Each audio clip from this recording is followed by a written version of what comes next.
नमस्कार। आज हम माईगव पल्स न्यूज़लेटर में जो भारत की कुछ अहम पहलें और बदलाव बताए गए हैं, उन पर थोड़ी गहराई से बात करेंगे। मतलब कृषि से लेकर तकनीक, अर्थव्यवस्था, दुनिया के साथ हमारे रिश्ते और हाँ, युवाओं के हुनर तक कई ज़रूरी मुद्दों को समझने की कोशिश करेंगे। हम्म, हमारा मकसद है कि ये जो बड़े बदलाव हो रहे हैं, उनके पीछे की सोच क्या है और उनका असर क्या हो सकता है। हम्म, तो चलिए जानकारी के सफर पर निकलते हैं और शुरुआत करते हैं खेती किसानी से। हम्म, कैसे भारत खेती में आत्मनिर्भर बनने की तरफ बढ़ रहा है और साथ ही ये जो त्योहारों का मौसम है, इसमें वोकल फॉर लोकल यानी अपनी स्थानीय चीजों को अपनाने की बात क्यों इतनी जोर पकड़ रही है। हम्म, देखिए, भारतीय कृषि अब सिर्फ आप कह सकते हैं पेट भरने का जरिया नहीं रही है। हम्म, ये इनोवेशन, निवेश और सबको साथ लेकर चलने का एक बड़ा मंच बन रही है। हम्म, सरकार किसानों को ताकत देने, देश के लिए अनाज की सुरक्षा पक्की करने और हाँ, गांव में लोगों की जिंदगी बेहतर बनाने पर काफी जोर दे रही है, ऐसा लगता है। बिल्कुल। और इसी सोच के साथ दो बड़ी योजनाएं सामने आई हैं। एक है प्रधानमंत्री धन धान्य कृषि योजना और दूसरी दलहन आत्मनिर्भरता मिशन। इन दोनों पर सरकार करीब आप मानिए 35,000 करोड़ से ज्यादा खर्च कर रही है। प्रधानमंत्री ने खुद इन्हें आत्मनिर्भरता, गांव में नए प्रयोग और खेती को बेहतर बनाने के एक नए दौर की शुरुआत बताया है। और इसका सीधा फायदा करोड़ों किसानों को मिलने की उम्मीद है, जाहिर है। ये धन धान्य योजना, ये सुनने में काफी बड़ी लग रही है। सुना है ये 100 चुने हुए जिलों में शुरू होगी और इसमें केंद्र और राज्य की करीब 36 पुरानी योजनाओं को एक साथ मिला दिया जाएगा। इसका मतलब क्या है, थोड़ा समझाएंगे? हाँ हाँ, बिल्कुल। इसका मकसद यही है कि अलग अलग योजनाओं का जो बिखराव था वो खत्म हो जाए। फोकस है फसलों में विविधता लाने पर, सिंचाई के तरीके सुधारने पर, फसल कटने के बाद उसे सहेजने के इंतजाम बेहतर करने पर और किसानों को आसानी से कर्ज दिलाने पर। और सबसे दिलचस्प बात यह है कि इसमें जिला स्तर पर योजना बनेगी, यानी स्थानीय अधिकारी और किसान वो मिलकर तय करेंगे कि उनके इलाके की मिट्टी और मौसम के हिसाब से क्या सबसे अच्छा है। ये एक साथ आना, मिलकर काम करना और मुकाबला करना के सिद्धांत पर आधारित है, ऐसा कहा गया है। अच्छा, और दालों वाला मिशन, उसका लक्ष्य तो और भी साफ लग रहा है। दिसंबर 2027 तक तुअर, उड़द और मसूर में आत्मनिर्भर बनना। ये बहुत जरूरी है ना, क्योंकि हम दालें बाहर से काफी मंगाते हैं। एकदम सही कहा आपने, बहुत जरूरी है। इस मिशन के लिए भी करीब 11,440 करोड़ का बजट रखा गया है और इसमें कई कदम शामिल हैं, जैसे सरकार नैफेड और एनसीसीएफ जैसी एजेंसीज के जरिए किसानों से एमएसपी, हाँ, एमएसपी। हाँ, मतलब न्यूनतम समर्थन मूल्य पर दाल खरीदने की गारंटी दे रही है 4 साल तक। दालों की खेती का रकबा बढ़ाकर उत्पादन बढ़ाने का लक्ष्य रखा गया है। किसानों को अच्छे बीज और फ्री बीज किट भी दिए जाएंगे। साथ ही दालों को प्रोसेस करने और पैक करने के लिए 1,000 नई इकाइयां लगाने में मदद दी जाएगी अच्छा। और उस पर सब्सिडी भी मिलेगी। क्वालिटी चेक के लिए साथी नाम का एक डिजिटल पोर्टल इस्तेमाल होगा।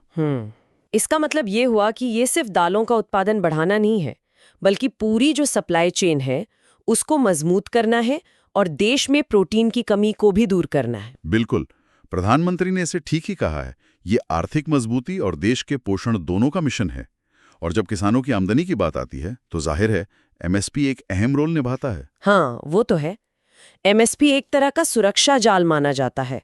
सरकार हर सीजन में करीब 22 फसलों के लिए एमएसपी तय करती है ना? जी हाँ। और ये दाम तय करते समय लागत, दुनिया के बाजार का हाल और किसानों को कम से कम 50% मुनाफा मिले, इसका ध्यान रखा जाता है, ऐसा बताया गया है। सही कहा। हाल में जो एमएसपी बढ़ाया गया है उसमें खास तौर पर दालों, मोटे अनाज और तिलहन जैसी फसलों पर जोर दिख रहा है।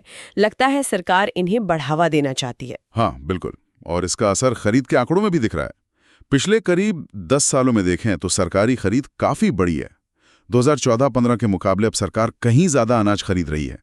पिछले साल ये एमएसपी पर खरीद से लगभग 1.84 करोड़ किसानों को फायदा पहुंचा। 1.84 करोड़, ये तो बहुत बड़ी संख्या है। हाँ, और किसानों को जो पैसा मिला वो भी 2014 की तुलना में 3 गुने से ज्यादा हो गया है, मतलब 3.33 लाख करोड़ के पार।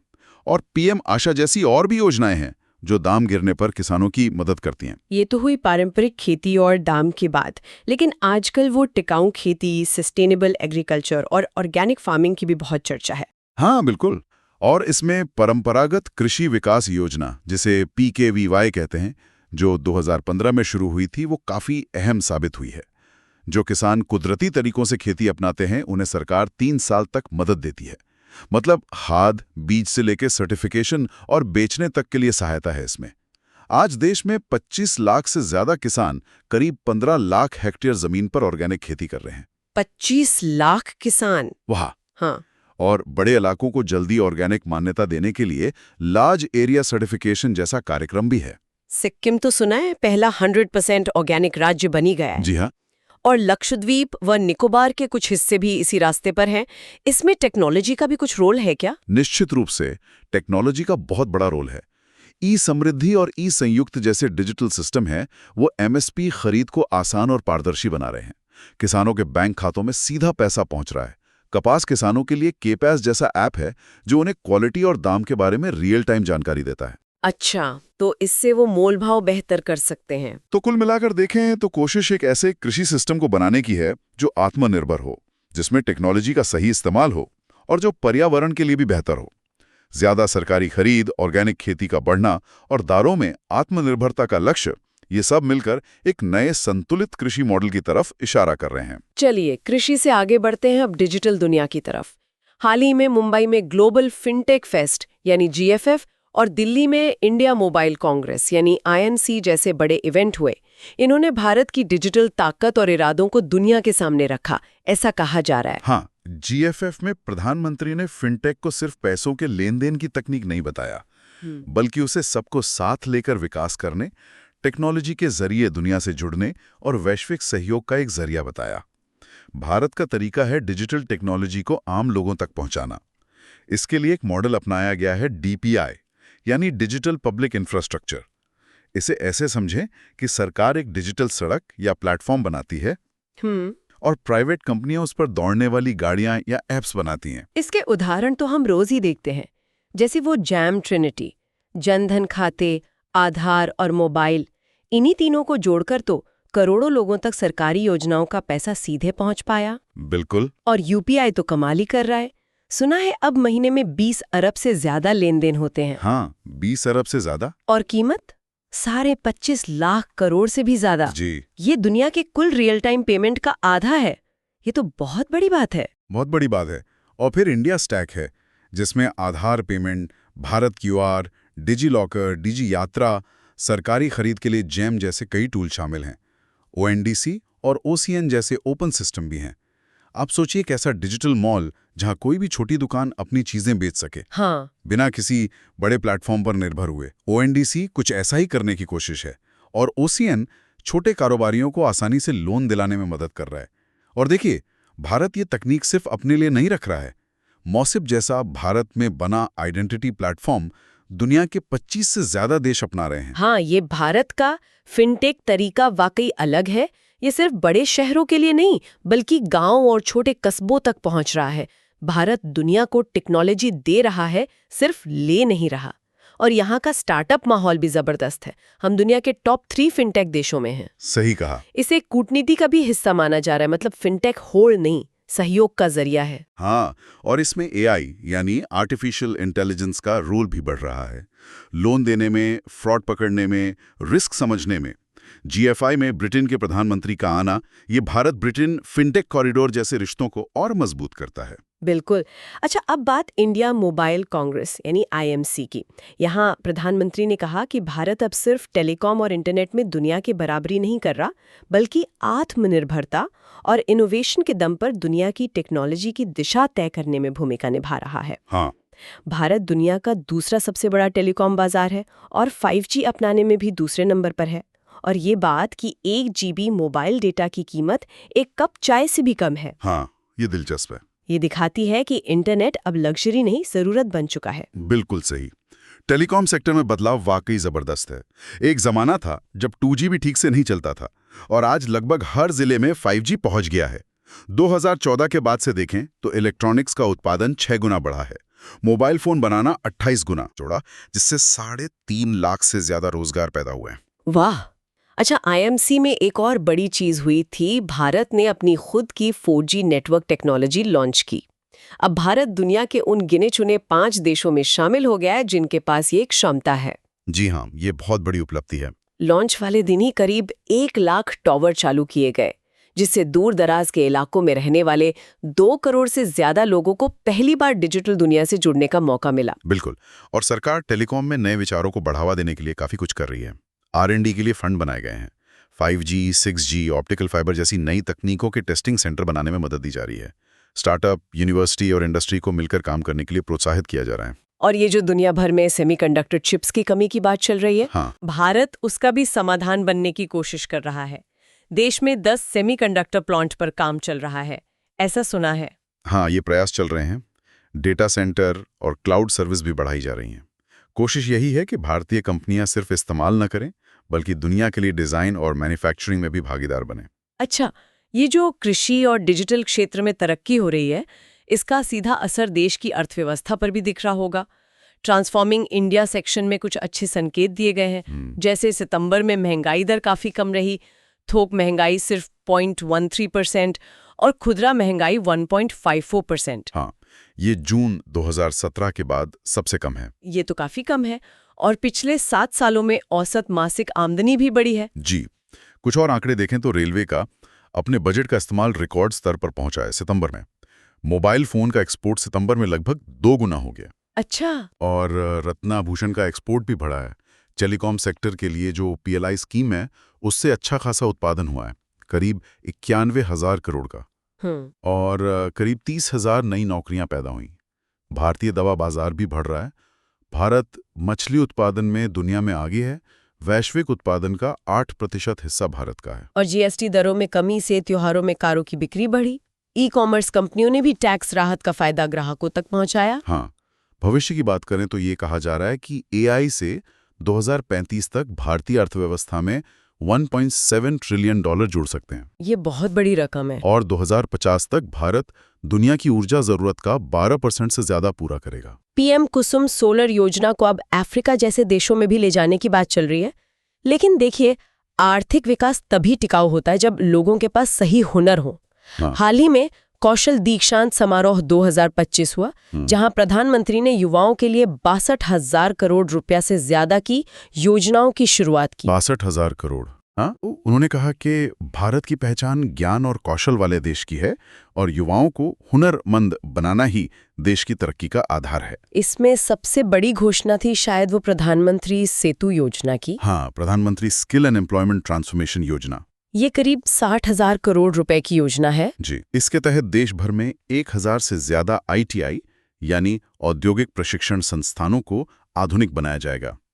इसके लिए हब और स्पोक मॉडल अपनाया जा रहा है। ओके। कुछ ITI मतलब जो हब होंगे वो इनोवेशन सेंटर, टीचर ट्रेनिंग और प्लेसमेंट पर फोकस करेंगे। ओके। जबकि बाकी जो स्पोक संस्थान होंगे वो दूर दराज तक स्किल ट्रेनिंग पहुंचाएंगे। ITI का नेटवर्क भी काफी बड़ा है। 2014 तक करीब 10,000 ITI थे। पिछले 11 सालों में 5,000 से ज्यादा नए खुले हैं। 5,000 नए ITI। हाँ, आज ITI में लगभग 170 अलग-अलग तरह के काम सिखाए जा रहे हैं और 1.5 करोड़ से ज्यादा युवा यहां से ट्रेनिंग ले चुके हैं। अकेले 2025 में ही 10 लाख से ज्यादा छात्रों ने ट्रेड परीक्षा दी है। इसके साथ ही 400 नवोदय स्कूलों और 200 एकलव्य मॉडल स्कूलों में 1200 नई स्किल लैब्स भी शुरू की गई हैं। ये IT, ऑटोमोबाइल, इलेक्ट्रॉनिक्स जैसे 12 जरूरी क्षेत्रों में ट्रेनिंग देंगे। बिल्कुल। और एक और बड़ी योजना है प्रधानमंत्री विकसित भारत रोजगार योजना।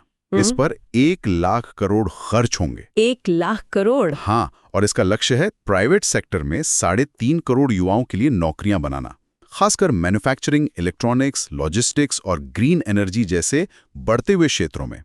प्रधानमंत्री ने कहा, भारत का युवा सिर्फ नौकरी के लिए तैयारी नहीं कर रहा, वो देश की दिशा तय कर रहा है।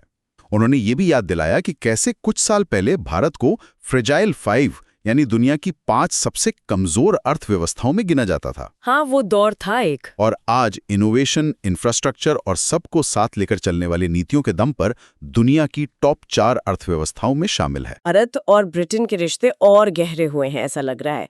ब्रिटेन के प्रधानमंत्री कीर स्टार्मर हाल ही में भारत आए थे। जी हाँ। इस दौरान विजन 2035 लॉन्च हुआ और भारत ब्रिटेन के बीच वो सीटा, हाँ, comprehensive economic and trade agreement, हाँ, वो भी लागू हो गया। इसका लक्ष्य 2030 तक दोनों देशों के बीच व्यापार को 2 गुना करना है, करीब $112 बिलियन।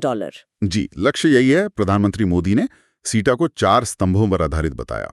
सी कॉमर्स और इकोनॉमी, कॉमर्स, इकोनॉमी, ई एजुकेशन और लोगों के बीच संपर्क, एजुकेशन, टी टेक्नोलॉजी और इनोवेशन, टेक्नोलॉजी, और ए एस्पिरेशंस यानी उम्मीदें और भविष्य की दिशा। सीटा। अच्छा, ये मतलब निकाला है। हाँ, इस यात्रा में कुछ ठोस चीजें भी हुई, जैसे कोई सेंटर वगैरह? मिलकर बनाने पर सहमति बनी है जो आत्मनिर्भर भारत के लिए अहम है। ये तो बहुत जरूरी है। और ब्रिटेन की 2 बड़ी यूनिवर्सिटी लेसेस्टर और सरे भारत में अपने कैंपस खोलेंगी। अरे वाह, कहाँ? लेसेस्टर यूनिवर्सिटी बेंगलुरु में और सरे यूनिवर्सिटी गिफ्ट सिटी गुजरात में। अच्छा, क्लाइमेट टेक्नोलॉजी स्टार्टअप के लिए फंड और समुद्री पवन ऊर्जा पर मिलकर काम करने का भी फैसला हुआ है। चलिए, तो ब्रिटेन की बात हुई। अब भारत और मंगोलिया के रिश्तों पर आते हैं। मंगोलिया के राष्ट्रपति उखनागिन खुरेलसुख 6 साल बाद भारत आए। ये यात्रा इसलिए भी खास थी क्योंकि ये दोनों देशों के राजनयिक संबंधों के 70 साल हाँ। और रणनीतिक साझेदारी के 10 साल पूरे होने पर हुई। एक साझा डाक टिकट भी जारी किया गया। जी। दोनों नेताओं ने अपने देशों को आध्यात्मिक भाई बताया, जो बौद्ध धर्म और लोकतंत्र के मूल्यों से जुड़े हैं। प्रधानमंत्री मोदी ने इस रिश्ते को 2 प्राचीन सभ्यताओं के बीच भरोसे का बंधन कहा। आध्यात्मिक भाई, ये अच्छी बात है। अच्छा, इस यात्रा के नतीजे क्या रहे? कुछ खास समझौते हुए? हाँ, नतीजे अहम रहे। भारत ने मंगोलिया में बन रही 1.7 अरब डॉलर की तेल रिफाइनरी परियोजना में अपना पूरा समर्थन दोहराया। 1.7 अरब डॉलर? हाँ, ये भारत की विदेश में सबसे बड़ी विकास परियोजनाओं में से एक है और मंगोलिया की ऊर्जा सुरक्षा के लिए बहुत जरूरी है। इसके अलावा ऊर्जा, डिजिटल तकनीक, जरूरी खनिज, खेती और वो जो रेयर अर्थ मिनरल्स होते हैं, हाँ, रेयर अर्थ, उनकी खोज में सहयोग बढ़ाने पर भी सहमति बनी। और सांस्कृतिक रिश्तों के लिए भी कुछ हुआ? हाँ, बिल्कुल। सांस्कृतिक रिश्तों को और मजबूत करने के लिए भगवान बुद्ध के 2 प्रमुख शिष्यों सारिपुत्र और मौदगल्यान के पवित्र अवशेष अगले साल मंगोलिया भेजे जाएंगे। अच्छा, वहाँ के प्रसिद्ध गंदन मठ में संस्कृत पढ़ाने के लिए एक शिक्षक भेजा जाएगा और लाखों पुरानी पांडुलिपियों को डिजिटल किया जाएगा। नालंदा यूनिवर्सिटी और गंदन मठ के बीच भी अकादमिक रिश्ता जुड़ेगा। ये तो बहुत अच्छा है। और हाँ, मंगोलिया के नागरिकों के लिए फ्री ई वीजा की घोषणा हुई और युवाओं के लिए कल्चरल एक्सचेंज प्रोग्राम भी शुरू होंगे। बढ़िया। अब जरा देश के अंदर चलते हैं। प्रधानमंत्री ने हाल ही में आंध्र प्रदेश में भी कई परियोजनाओं की शुरुआत की। जी हाँ, आंध्र प्रदेश में 13,400 करोड़ से ज्यादा की विकास परियोजनाओं का शिलान्यास और लोकार्पण किया गया। इनमें इंफ्रास्ट्रक्चर, ऊर्जा, शिक्षा और इनोवेशन से जुड़े प्रोजेक्ट शामिल हैं। ऊर्जा में क्या खास था? मुख्य रूप से 2,000 करोड़ रुपए से ज्यादा की ऊर्जा परियोजनाएं हैं, खासकर रिन्यूएबल एनर्जी और ट्रांसमिशन लाइनें। नए इंडस्ट्रियल और लॉजिस्टिक्स पार्क शुरू किए गए हैं। IIT तिरुपति का नया कैंपस, जो 1200 करोड़ रुपए से ज्यादा की लागत से बना है, उसका उद्घाटन हुआ। IIT तिरुपति? हाँ, परमाणु ऊर्जा और अंतरिक्ष रिसर्च से जुड़ी नई सुविधाएं बनेंगी और 800 करोड़ से ज्यादा की लागत से खेती और मछली पालन से जुड़े फूड प्रोसेसिंग इंफ्रास्ट्रक्चर की नींव रखी गई। तो मतलब जोर आधुनिक इंफ्रास्ट्रक्चर, हाई वैल्यू इंडस्ट्री और इनोवेशन पर है? बिल्कुल, फोकस साफ दिख रहा है। अच्छा, कुछ और अहम सरकारी फैसलों पर भी नजर डाल लेते हैं जो हाल में हुए। कैबिनेट ने बायोमेडिकल रिसर्च करियर प्रोग्राम यानी BRCP के 3रे चरण को मंजूरी दी है। हाँ, ये 2025 से 2031 तक चलेगा। इस पर 1500 करोड़ रुपए खर्च होंगे। इसका मकसद है देश के बेहतरीन वैज्ञानिकों को आगे बढ़ाना, रिसर्च मैनेजमेंट को बेहतर करना और दुनिया के साथ सहयोग बढ़ाना। इससे 2000 से ज्यादा वैज्ञानिकों को ट्रेनिंग मिलेगी। दालों में आत्मनिर्भरता मिशन और रबी फसलों के लिए जो MSP बढ़ाया गया है, उसे भी कैबिनेट की मंजूरी मिल गई है। जी हाँ, उनकी बात हम पहले कर ही चुके हैं, उन्हें औपचारिक मंजूरी मिल गई है। और एक और बड़ा फैसला है 57 नए केंद्रीय विद्यालय खोलने का। हाँ, इस पर करीब 5,860 करोड़ रुपए खर्च होंगे। और खास बात यह है कि पहली बार इनमें बाल वाटिका यानी प्री प्राइमरी क्लास भी होंगी। जी, ये पहली बार है। इससे करीब 86,000 छात्रों को फायदा होगा और 4,600 से ज्यादा नौकरियां पैदा होंगी। ये नई शिक्षा नीति 2020 के मुताबिक है। ये तो अच्छी पहल है। इन सब सरकारी पहलों के बीच त्योहारों का मौसम भी है और धनतेरस को अब आयुर्वेद दिवस के रूप में मनाया जाता है, जो 23 सितंबर को था। हाँ, आयुर्वेद दिवस। इस साल की थीम थी जनता और पृथ्वी के लिए आयुर्वेद। सरकार के द्रव्य पोर्टल, जो आयुर्वेद ज्ञान का डिजिटल डेटाबेस है, MTG पोर्टल, जिसमें जाने माने वैद्यों के काम का रिकॉर्ड है और गोवा में कैंसर के इलाज के लिए बनी इंटीग्रेटेड यूनिट जैसी पहले आयुर्वेद को दुनिया भर में पहचान दिला रही हैं। और दीपावली पर वो वोकल फॉर लोकल का नारा फिर गूंज रहा है। हाँ, बिल्कुल। प्रधानमंत्री ने अपील की है कि हम अपने स्थानीय कारीगरों, बुनकरों, छोटे दुकानदारों का साथ दें। भारत में बने उपहार, कपड़े, सजावट का सामान खरीदें। सही बात है। इससे न सिर्फ हमारी संस्कृति बचती है, बल्कि हमारी अपनी अर्थव्यवस्था भी मजबूत होती है। बिल्कुल। अच्छा, माईगव प्लेटफॉर्म पर भी काफी कुछ चल रहा है, उसका भी जिक्र कर लें। हाँ, जरूर। जैसे नशा मुक्त भारत अभियान पर एक क्विज है, जिसमें हिस्सा लेकर सर्टिफिकेट और बॉर्डर इलाके घूमने का मौका मिल सकता है। अच्छा। बच्चों को गोद लेने के बारे में जागरूकता अभियान चल रहा है, खासकर विशेष जरूरतों वाले बच्चों के लिए। और वीर गाथा प्रोजेक्ट 5.0 हमारे सैनिकों के सम्मान में है। हाँ, और माईगव के सोशल मीडिया पर भी कुछ काम की चीजें हैं, जैसे अर्थशास्त्री शौर्य डोभाल के साथ भारत की जीडीपी ग्रोथ पर एक पॉडकास्ट एपिसोड है। स्किल इंडिया से जुड़े नए मौकों पर नेक्स्ट जेन अवसर नाम का ब्लॉग है। और फ्राइडेज एट माईगव एपिसोड में डी टाउन रोबोटिक्स और वनरक्षक जैसे स्टार्टअप्स की कहानियां हैं जो मेक इन इंडिया को हकीकत बना रहे हैं। तो सुनने वालों को इन्हें देखना चाहिए, काफी जानकारी मिल सकती है। बिल्कुल, जरूर देखना चाहिए। तो आज हमने देखा कि कैसे भारत कई मोर्चों पर एक साथ काम कर रहा है। खेती में आत्मनिर्भरता, डिजिटल दुनिया में लीडरशिप, युवाओं को भविष्य के लिए तैयार करना, हाँ। दुनिया के साथ मजबूत रिश्ते बनाना और अपने स्थानीय अर्थव्यवस्था और परंपराओं को ताकत देना। ये सारी अलग अलग कोशिशें एक बड़े लक्ष्य की तरफ इशारा करती हैं। वो लक्ष्य है एक विकसित, आत्मनिर्भर और दुनिया से जुड़ा हुआ भारत, यानी विकसित भारत बनाना। ये सब कहीं ना कहीं उसी एक सोच से जुड़े हुए लगते हैं। बिल्कुल। यहाँ एक सवाल सोचने लायक है। ये स्रोत हमें सरकार की बड़ी पहलों के बारे में बताते हैं, लेकिन इन बदलावों को कामयाब बनाने में सिर्फ योजनाओं का फायदा उठाने से आगे बढ़कर आम नागरिक और समाज, हम और आप, सक्रिय रूप से कैसे हिस्सा ले सकते हैं और इन्हें सही दिशा कैसे दे सकते हैं। जैसे वोकल फॉर लोकल की भावना सिर्फ त्योहारों तक सीमित न रहकर हमारी रोजमर्रा की पसंद का हिस्सा कैसे बन सकती है। हाँ, ये बहुत अहम सवाल है। नागरिक भागीदारी बहुत जरूरी है। और जाते जाते आंध्र प्रदेश की कलमकारी कला का जिक्र करना चाहूंगा। कलमकारी? हाँ, ये कपड़े पर हाथ से चित्र बनाने या ब्लॉक प्रिंटिंग की एक पारंपरिक कला है, जिसमें बांस की कलम और प्राकृतिक रंगों का इस्तेमाल होता है और अक्सर पौराणिक कहानियां दिखाई जाती हैं। ये हमारी शानदार सांस्कृतिक विरासत का एक और खूबसूरत उदाहरण है, वोकल फॉर लोकल का प्रतीक। वाह, कलमकारी, बिल्कुल। तो इन सब बातों पर सोचिएगा जरूर, और ज्यादा जानकारी के लिए आप माईगव प्लेटफॉर्म देख सकते हैं। आज की बातचीत के लिए धन्यवाद। धन्यवाद।